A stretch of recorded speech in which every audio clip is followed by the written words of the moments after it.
शरण सिंह को कौन ये सुरक्षा कवच दे रहा है? यशोवर्धन आजाद। मोटी तस्वीर ये है। इन 2 FIR का पूरा ब्यौरा पढ़ा जाए तो 15 मामले हैं हैरेसमेंट के, उत्पीड़न के।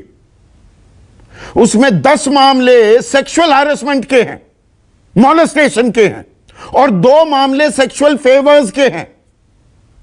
161 में भी बयान दर्ज हो चुके हैं, यानी कि पुलिस के सामने। 164 में भी बयान दर्ज हो चुके हैं, यानी कि मजिस्ट्रेट के सामने। और नतीजा 0। ऐसे ही होती है पुलिस की जांच। सबसे पहले तो यह कहना चाहूंगा कि मनन साहब ने तो पूरा कच्चा चिट्ठा सामने रख ही दिया है, लेकिन कुछ मुद्दों पर मैं और आपका ध्यान आकर्षित करना चाहूंगा। सबसे पहले जितनी ये घटनाएं हुई हैं सेक्सुअल हैरेसमेंट में, सच पूछिए तो हर एक घटना के लिए पुलिस को इन्वेस्टिगेशन करना है और सबूत इकट्ठे करने हैं। मैं तो समझता हूं इसमें 10 अलग अलग या 12 अलग अलग FIR लॉन्च होने चाहिए थे। पहली बात तो ये कहना चाहूंगा। दूसरी बात, मुझे ये खुशी है कि आपने ये पहले ही कह दिया कि राजनीतिक पार्टियों के बयान से हम बिल्कुल अलग हैं, क्योंकि मैं भी ये समझता हूं ये बिल्कुल अलग होना चाहिए। आज पूरा समाज जो है, समाज का विभिन्न वर्ग जो है, उद्वेलित है और चिंतित है कि कानून वाकई क्या अंधा हो गया है।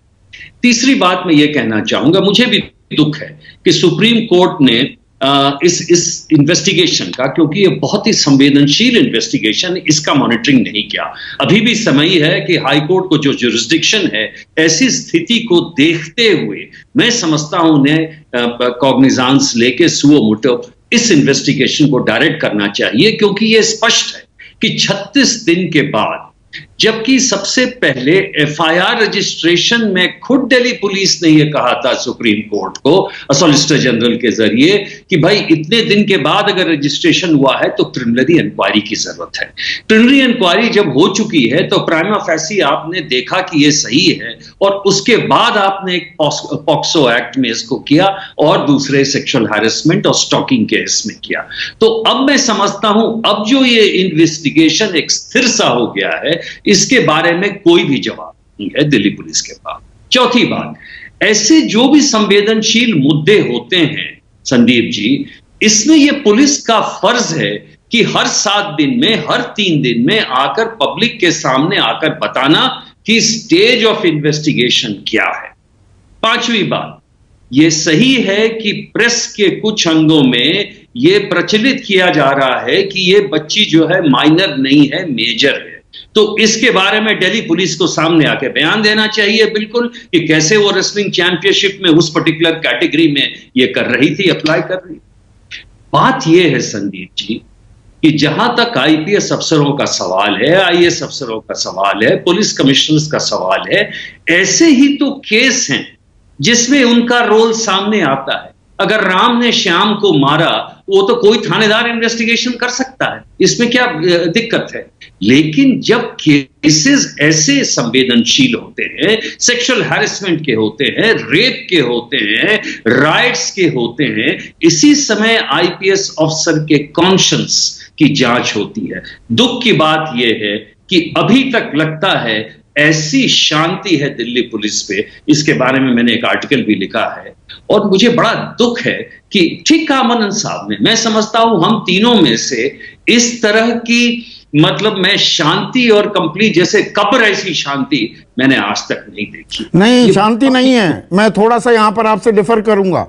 जहां एक्शन करना होता है दिल्ली पुलिस को, वो जबरदस्त एक्शन करती है।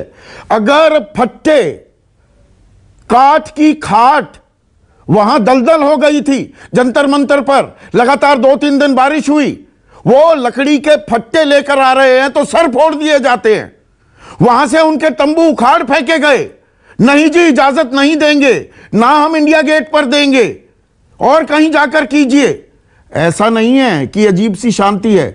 जहां एक्शन में आना होता है, दिल्ली पुलिस एक्शन भी करती दिखाई दे रही है। यशोवर्धन आजाद, ऐसा है कि जहां तक 44 डिग्री और 45 डिग्री में ये बच्चियां वहां पे धरना दी हुई थी, पुलिस ने जब एक्शन लिया तो आपको मालूम है किस इशारे पर यह एक्शन लिया है।